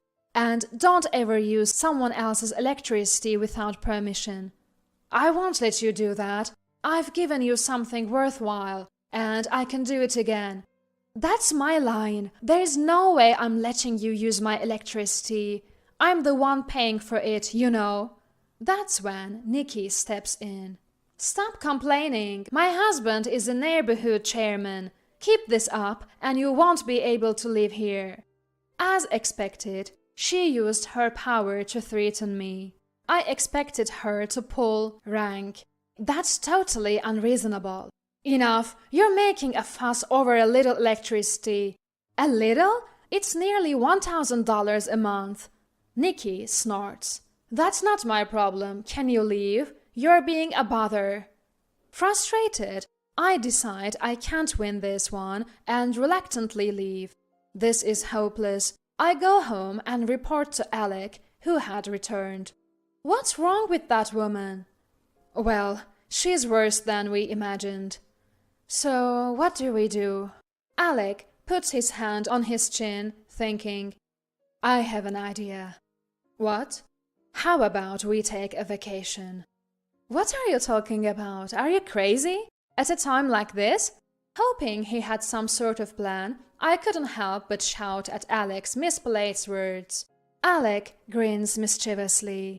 Don't you think you're getting a little too worked up, Lily? Let's take a break for a day. I think Elsie would love it too. What are you even thinking about? Come on, don't say that. I'll take care of booking the hotel. Also, could you empty out the fridge? I became more and more confused about what Alec was thinking. Wait, are we gonna be stuck eating frozen meals for a while? That's fine. What are you even thinking? I'm just planning the trip. Alec's answer only made my heart hurt. So, we decided to take a weekend trip at the end of the month. Before leaving, Alec switched off all the breakers, disabling all the electricity in the house except for the security cameras, which run on batteries. All right, we're all set. Let's go. Sure, whatever. I don't even know anymore. We got into the car, put Elsie in her car seat, and I took a seat in the back. At this point, I decided to just forget everything and enjoy the trip. Off we go. Okay. Elsie seemed excited about the long overdue trip, which lifted my spirits a bit. We did some sightseeing, had lunch, and finally arrived at the hotel in the evening. I don't get it, but once we're here, there's no point in worrying anymore. I decided to put aside the issues with the farmer family and enjoy our meal. I even had a little drink, tagging along with Alec. The three of us slept together on the king-size bed in our room. It did help relieve some of the recent stress. But I couldn't shake my concern. Did Alec just bring me on this trip to cheer me up? Is that all there is to it? As our fun trip came to an end, and we neared home, my spirits started to sink again. When we arrived home and stepped out of the car, the air around the house seemed to smell like something had burned. The next day, a neighbor filled me in while I was handing out souvenirs. Hey, does it smell like something burned around here? Yeah, the farmer family's house had a fire the night before last. Seems their annex burned down. Really?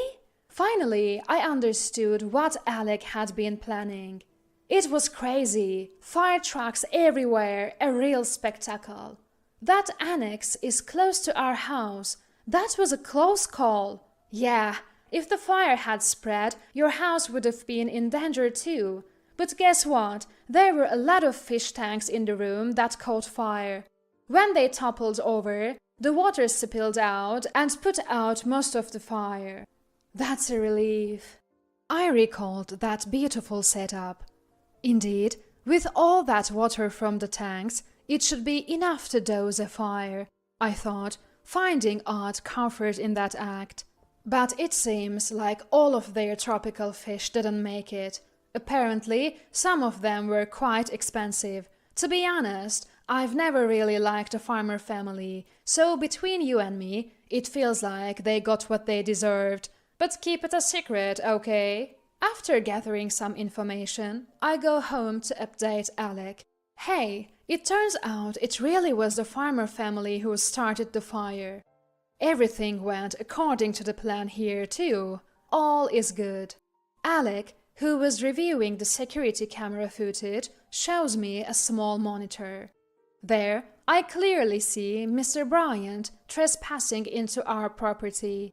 He seems a bit clueless, checking a power outlet and repeatedly plugging and unplugging something. We should take this footage to the police tomorrow. We've got all the evidence we need, so this will settle it. Absolutely, I can finally breathe easy. I found myself smiling for the first time in a while. The next day, we go to the police and submit our evidence, including the camera footage and the recorded conversations. The police respond immediately, and Mr. Bryant is soon arrested. According to the police, it seems that when our power was cut, he tried to ensure power for his tropical fish tank from his own home. However, he caused a fire by not thinking and overloading an outlet. The fire was almost catastrophic, but was put out by the water from the collapsing fish tank. Later, firefighters extinguished the flames, but all the fish tanks were destroyed and the tropical fish perished.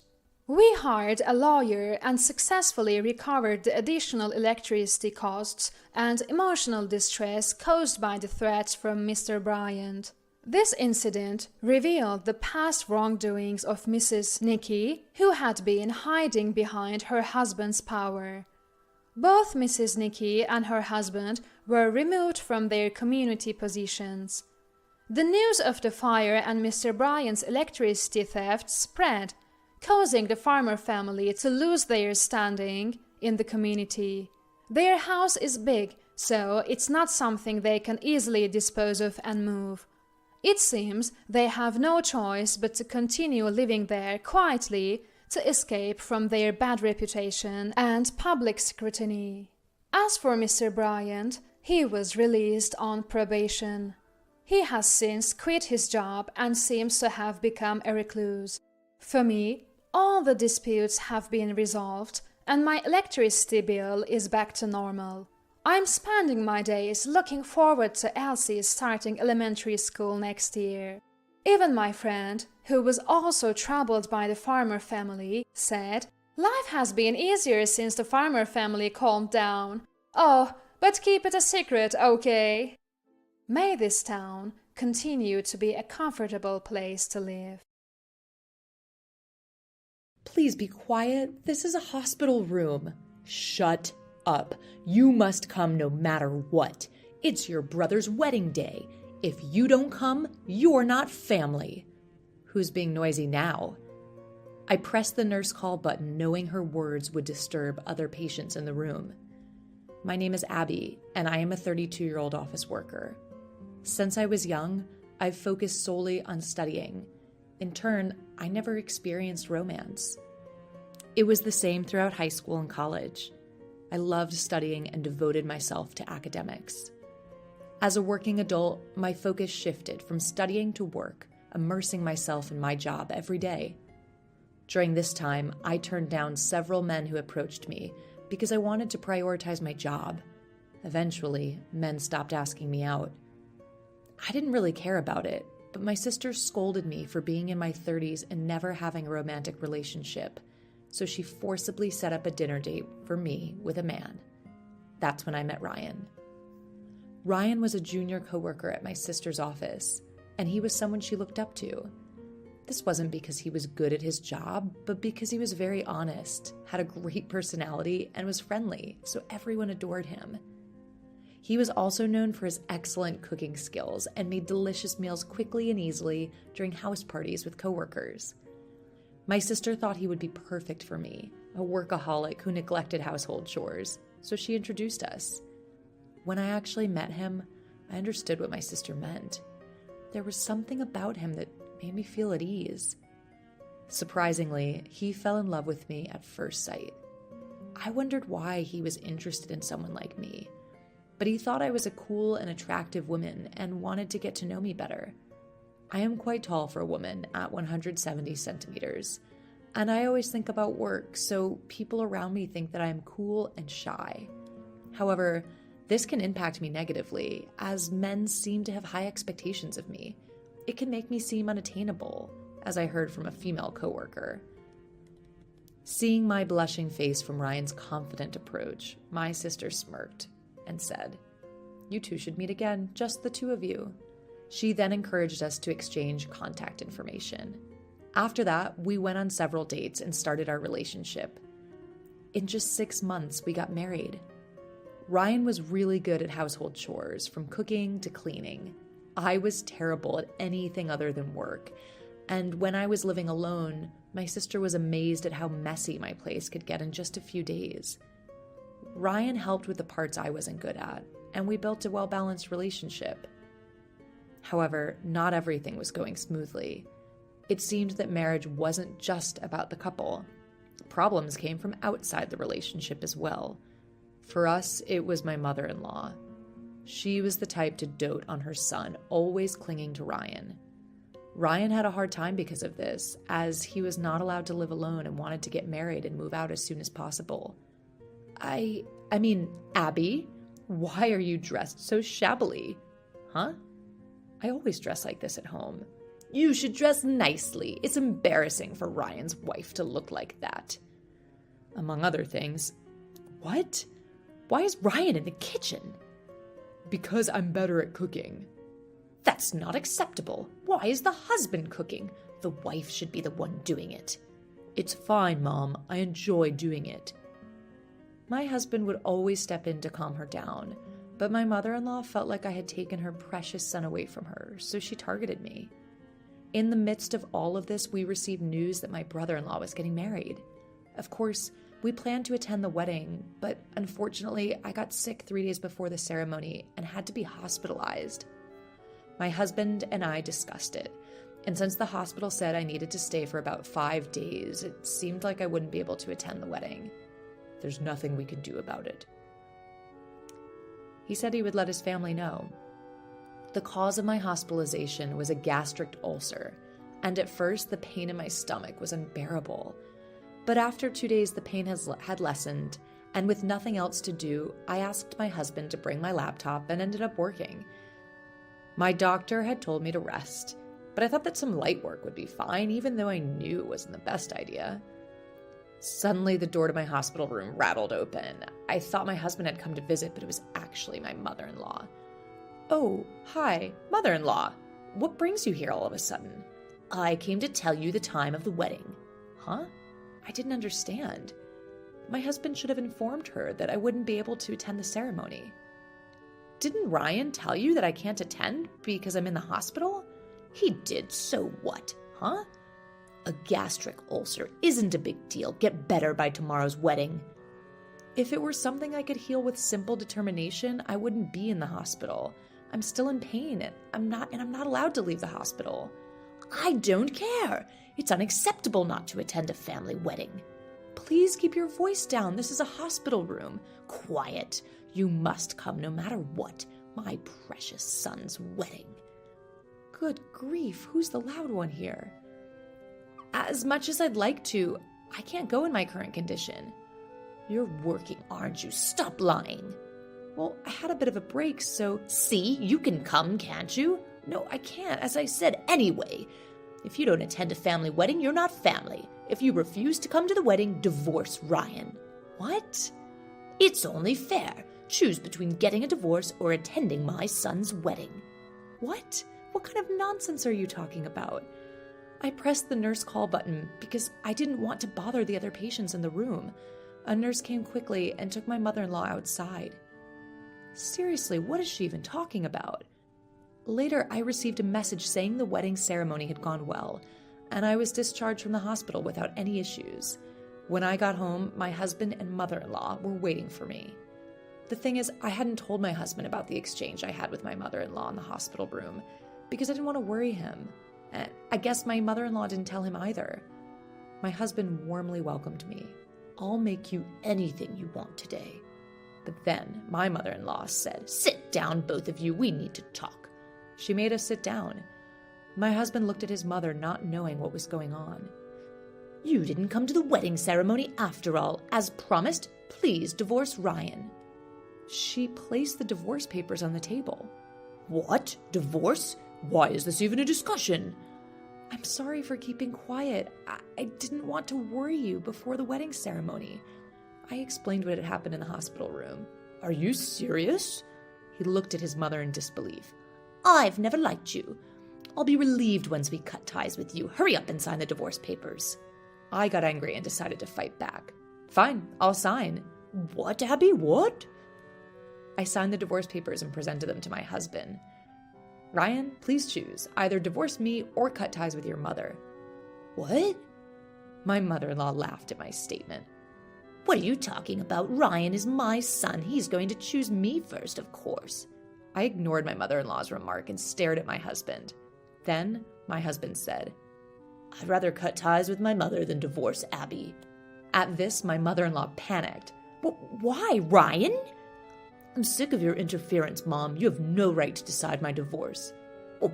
What? My mother-in-law then lunged at me. How did you get to him? Excuse me? Why would Ryan choose someone like you who doesn't even do housework and just lives off him? You must be deceiving my son. We were dumbfounded by my mother-in-law's words. Mom, actually, I'm the one being supported here. What? In fact, my husband had quit his job when we got married because he liked doing housework, and I had a really good income. Because I was a workaholic, I worked for a major company and was promoted at an unprecedented speed, becoming a section chief at my age. So my salary alone was more than enough to cover our living expenses. But what about the money you send me? I've been managing our household budget, and I've been sending you the money we saved, but that's going to end now since I'm cutting ties with you. What? Then the mother-in-law changed her attitude, as if turning over a new leaf, and prostrated herself before me. I'm sorry. Please don't cut ties with me. She apologized to me many times, but it was already too late. After all the bullying you've done until now, there's no way we can forgive you. Exactly. If you understand, just leave. No way. And so we completely cut ties with my mother-in-law. By the way, it seems she did the same thing to her other sons and was shunned and cut off by them too. It's really either a lack of learning ability or just baffling. My father-in-law passed away a few years ago, so she seems to be living all alone in their big family house now. After that, we bought a new house and moved so that we wouldn't be attacked by my mother-in-law. Currently, we are living comfortably in our new house, enjoying our days as a happily married couple. Thank you for watching until the end. If you liked it, please subscribe to the channel. See you in the next video. My name is Olivia Nelson. I recently turned 30. Today, I want to share with you the story of the major turning point in my life. I have an older brother who is 2 years older than me. His name is Scott. From a young age, Scott was what you'd call a pretty boy. His facial features were well defined early on, and his handsome face was so talked about in the neighborhood that rumors spread about talent scouts from modeling agencies coming for him. He was what you might call a real heartthrob. He was likable, intelligent, and quick-witted, even as a child. Our parents, as well as the adults around us, all adored him. On the other hand, for some reason, I was the only one in our family who was a bit on the chubby side from kindergarten. Even though my facial features were similar to Scott's, being a bit chubby took away from my charm, and that's an understatement. I was shy, not very engaging, and I wasn't much of a talker, so I never got the chance to be praised as a smart kid like Scott. I noticed from an early age that people around us often contrasted us, labeling Scott and me as polar opposites. Our parents must have caught wind of this talk too. By the time I was in elementary school, it seems like my parents had lost interest in me. I didn't perform as well on school tests as Scott had at the same age, and I remained somewhat chubby. Scott was served an afternoon snack, but I wasn't. Despite this, I remained chubby. My mother used to laugh and say, "You really are as round as a ball." When I was a child, I didn't fully understand what she meant, and I just felt happy that she was laughing, but looking back, I realized that I was just the butt of her jokes. Scott would get new clothes and shoes for all sorts of reasons, his birthday, scoring a goal at his soccer club.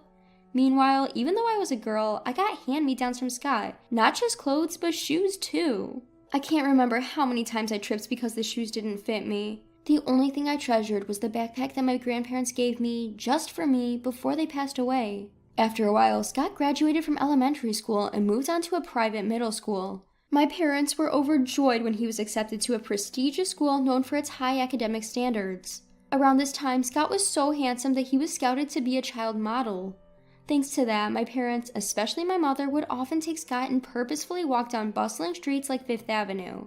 She seemed to be saying, "Look how handsome my son is." On the other hand, I don't recall ever going out with my mother. Perhaps when I was a baby, but not after I grew up and became aware of things. Once, Scott suggested, "Next time, let's take Olivia with us too." I think he was aware, even as a child, that I was being neglected by our parents. But my mother just grimaced at Scott's words and replied, "Yes, someday." I didn't feel happy about Scott's considerate words. Rather, I felt miserable. A few years later, I also entered middle school. Unlike Scott, I went to a regular public middle school. To begin with, my parents never really expected much from me, so it seemed they had no intention of letting me take any exams. My dad even declared, "I can't afford to spend money on you."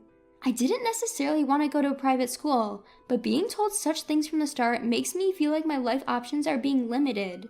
When I was little, I vaguely thought, is this how it is with sisters?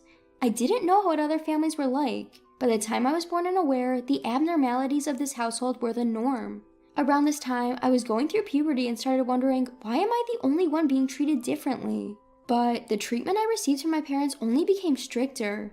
Even though my mom was a housewife and should have had time, she often made me do the chores and go shopping while she went out to play with her friends. My dad too, when I said I wanted to go play with my friends, would accuse me. "What about the household chores?"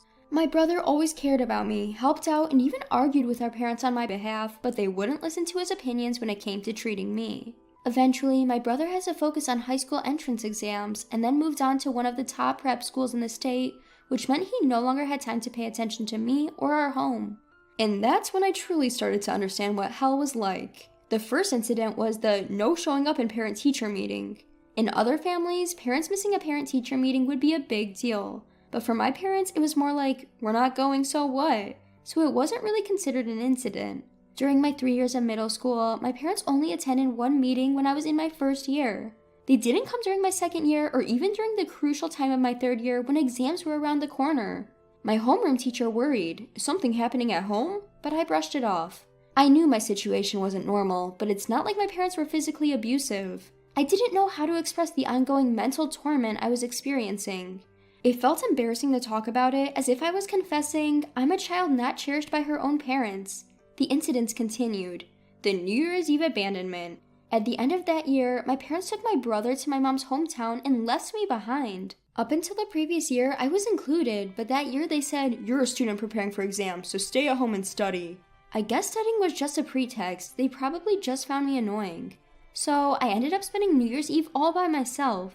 I didn't want to ask my friends to hang out on such a day because it felt like saying, I'm a lonely kid who was left behind, so I stayed home not meeting anyone. I held back my painful feelings, watched the Grammys alone, turned into the New Year's Eve specials, and went to bed after shedding a few tears. It happened the next morning. Ding dong, ding dong! The doorbell rang incessantly, and I jumped out of bed. It was too early for my family to be back. I nervously checked who was on the doorbell camera. There stood my uncle and aunt from my mom's side. Shocked, I rushed to the door with my bed hair and asked, "What's happening?" "Olivia, leave this house. We've already discussed this with your mom. Don't worry, we'll take care of all the formalities," my uncle stated abruptly. "Wait, what do you mean?" I stammered, thrown off by his demeanor. I couldn't comprehend what he meant by leaving the house. "Olivia, if you don't mind, we want you to become our daughter. We don't have any children of our own, but ever since you were born, we've always thought of you as our daughter," my aunt said softly, tears welling in her eyes. I couldn't see the bigger picture then. Indeed, my aunt and uncle, who couldn't have children due to an illness, always doted on me whenever they visited. They loved me so much that I knew they had often criticized my parents' treatment towards me. They were the ones who spent time with me, the one left alone while my parents focused on my older brother. My aunt played with me, and my uncle bought me the latest treats and cute clothes. The memories I have with my aunt and uncle far outnumber those with my parents. My uncle, who had just been with my parents, started a conversation like this. "Your parents, they don't plan on letting you go to high school. They said when you turn 16, they want you to work to help fund Scott's college education. We can't turn a blind eye to this. Olivia, you have the right to go to school and you don't need to work yourself to the bone for the family." I was stunned. I had no idea my parents planned to rob me of my future for the sake of my brother. It made sense then why they hadn't attended parent-teacher meetings for the past few years. They didn't have an interest in me or my dreams and aspirations. They expected me to work like a mule. My aunt and uncle knelt down and comforted me as I crumbled on the spot. "We may not be your real parents and you might feel awkward, but we will make sure you're happy," they said. Tears welled up in my aunt's eyes as she hugged me tightly, overcome with emotion. "Olivia, you have the right to be happy. We should have come for you sooner. If you're okay with it, we want you to become our daughter," my uncle added, his eyes reddening, looking straight at me. I wondered if I had ever been desired by adults in this way before. I was only just over 10 years old, but I knew what I had to choose. I decided to become their adopted daughter. Fast forward 10 years. Since they took me in, my aunt and uncle have showered me with immense love and had given me countless joyful experiences. My aunt enjoyed picking out clothes for me and would take me shopping on holidays, and my uncle, who said he always wanted to drink with his daughter, had a bottle of wine from the year I was born ready for my 21st birthday. We went on trips together, and my uncle, surprisingly childlike, would take me to zoos and aquariums even when I was in high school. Those are unforgettable and irreplaceable memories that I never had with my biological parents. At first, I called them aunt and uncle, but gradually I began to see them as my parents. Now, I call them mom and dad. I heard from them that when my parents visited, they drunkenly said to my aunts and uncle, "Olivia's just hopeless. She's not cute and her looks are a bit, well, lackluster. She's not smart either. Honestly, we don't need a stupid daughter. We have our excellent eldest son, Scott." My aunt and uncle were furious at these words, and when my parents started saying they wouldn't let me go to high school, the topic of adoption came up. I'm forever grateful to my aunt who wasn't drinking that New Year's Eve and drove all the way to me in the middle of the night. I want to repay my wonderful parents for all they've done. I wanted to become a daughter who my foster parents would be glad to have adopted. With this in mind, I studied relentlessly after entering high school.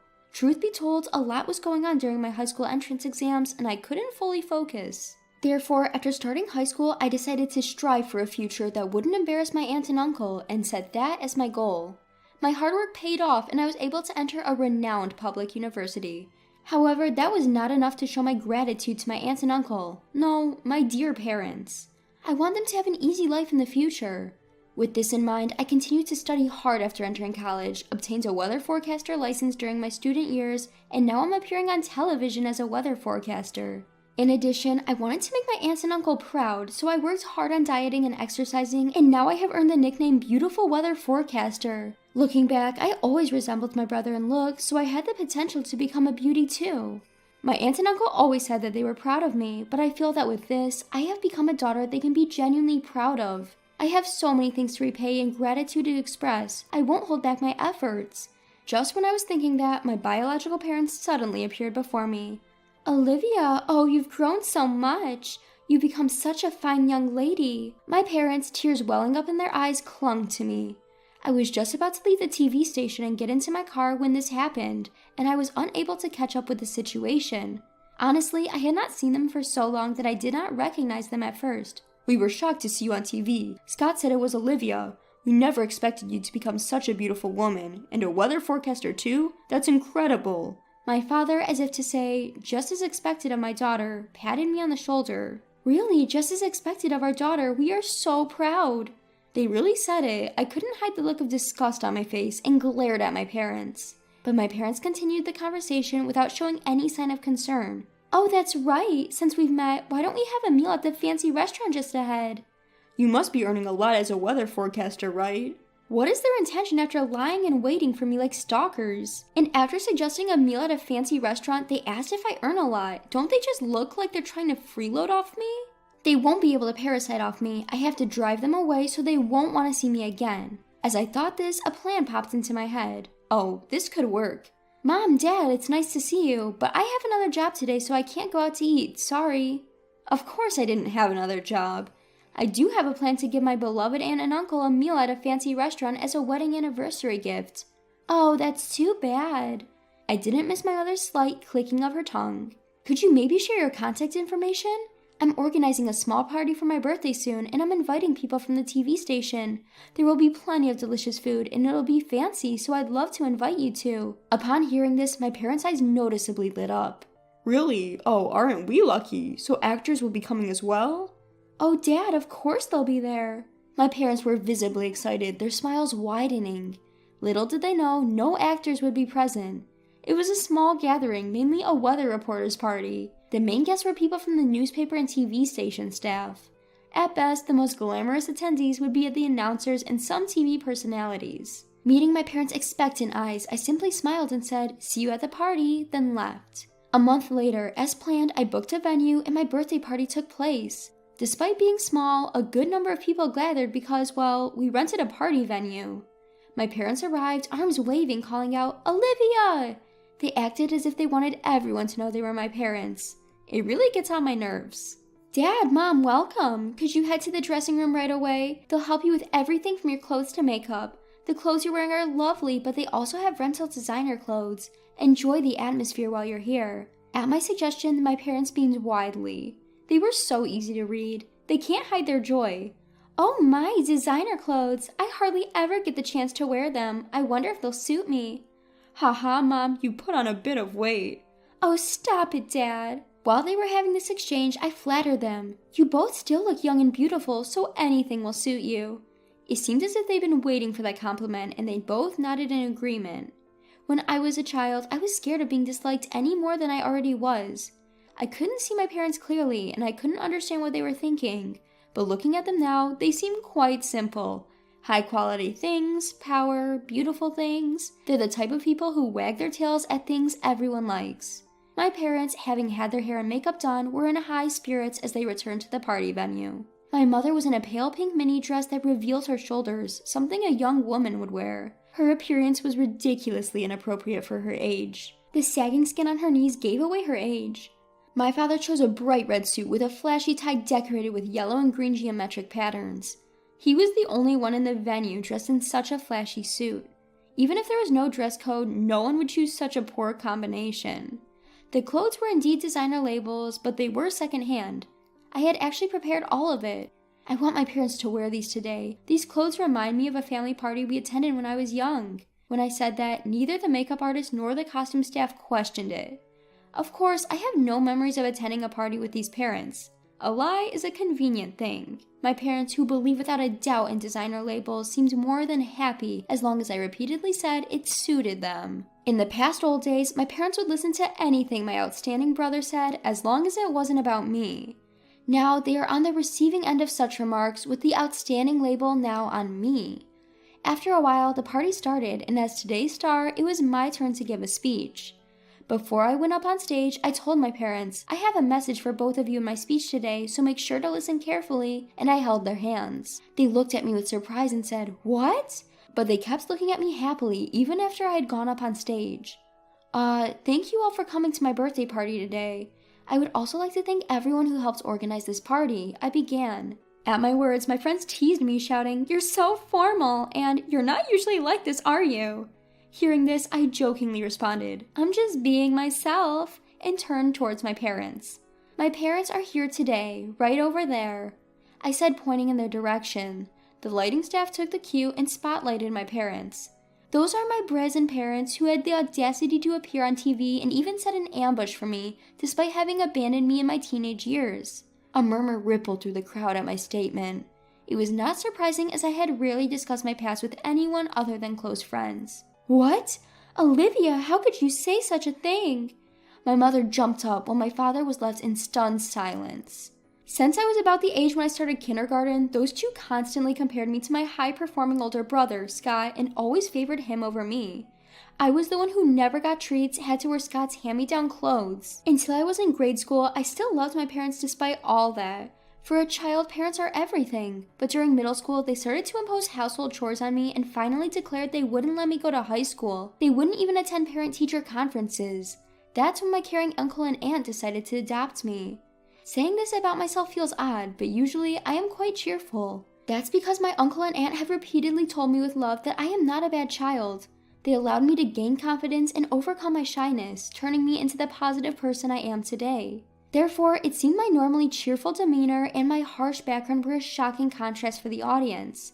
There were immediate murmurs of "the worst" and "how could they appear on their daughter's birthday dressed like that?" The crowd started to criticize my parents. Unable to withstand the surrounding gaze, my parents hung their heads and trembled. But now, I am grateful to those two. It's because of them that I was able to find my real parents, my uncle and aunt, who showered me with the warmth of a family. At these words, my parents stared at me as if expecting some twist where they would be acknowledged as important parents as well. I merely responded with a quiet, smiling gaze. Mr. Treasure from the Daily Info, are you here? Please make this story and these pictures into an article. Consider it a birthday present for me. As I called out to a friend from the magazine from the stage, he had already started capturing pictures of my parents. Hey, stop it! Stop it! Don't take pictures! My parents frantically tried to hide their faces. Shameless till the very end, I shouted at them. You always made me do things I didn't want to do, even when I begged you to stop. You can't just force others and not expect to be forced yourself. At my reprimand, my mother's eyes welled up with tears. I'm sorry, if you make this into an article, it will also harm your mother and father. You wouldn't want that, would you, Olivia? I was flabbergasted by her audacity. Do you really think I still consider you two as my parents? You barely raised me. You completely abandoned your duties as parents. My real parents are my uncle and aunt. They are the only ones I consider as my mother and father. Don't ever interfere in my life again. Before I knew it, recalling all that happened, my gratitude towards my uncle and aunt, tears began to stream down my face. The attendees, seeing my state, forcefully escorted my parents out of the venue. It's over, this time for real. I have finally severed all ties with those people. As a child, I cut them off to find shelter with my uncle and aunt. But now I have truly distanced them from me all by myself. Feeling accomplished and grateful to my uncle and aunt, I shed a few more tears for the growth I have achieved. But right now, I feel incredibly refreshed. After that, the magazine editor asked me, "Are you really okay with this?" I responded, "Yes, please proceed." And they ended up writing an article about my upbringing. The story was quite sensational. It was picked up by many TV shows. There were worries about my image taking a hit, but in reality, the narrative became a drama of a corner girl making a dramatic turnaround, a close look at a modern Cinderella. I received mostly favorable press, and the whole thing boosted my reputation instead of hurting it. On the other hand, those two, I know it might be confusing, so let's reluctantly call them parents. After my story was published, they were given the cold shoulder by our neighbors, leading to their decision to move houses. The gossip spread quickly at my father's workplace, and he was pushed to resign. My mother, who had always been a homemaker, was now unemployed as well. My brother Scott informs me that they were getting by on their savings. Yes, even after I was adopted, Scott remained concerned for me and would visit me at my new home with my aunt and uncle. Initially, he had expressed a desire for us to live together again, but soon acknowledged that it was a better decision for me to stay with my adoptive family. He was happy for me, confident that I had made the right choice. He was always there for me, even during my college years, guiding me in my studies. My precious older brother Scott. Upon learning that I had revealed everything to the magazine, Scott decided to sever all ties with our biological parents. He would often joke, "The next time I'll see them is probably at their funeral," but knowing Scott, he probably wouldn't even attend that. 5 years had passed since then. I ended up marrying Mr. Treasure, who was working at the magazine that published my story. We now have children, and I'm a mother of a pair of twins, a boy and a girl. As a mother, I want to make sure my children are treated equally and can grow up in a happy and carefree environment, just like the selfless love that was shown to me by my aunt and uncle. And also, like my brother Scott, who has always watched over me, even from a distance. I want them to grow up to be kind and gentle to everyone they meet. But I still have other things I need to do besides raising my kids. Yes, that's to repay the kindness of my aunt and uncle. This year, for our wedding anniversary, I surprised them with a trip to Oregon, which we enjoyed together with my husband and children. My aunt and uncle would often tell me, "Olivia, you have your own family now, you don't need to do this." But this act of giving back is also a source of joy for me. It's not out of obligation, but rather because I want to see their happy faces. It's something that gives my life meaning. I jokingly tell them, "Don't take away my pleasure," as I start planning for our next surprise. Maybe a luxurious hotel stay for the entire family would be nice next time. There are still so many things we want to do as a family.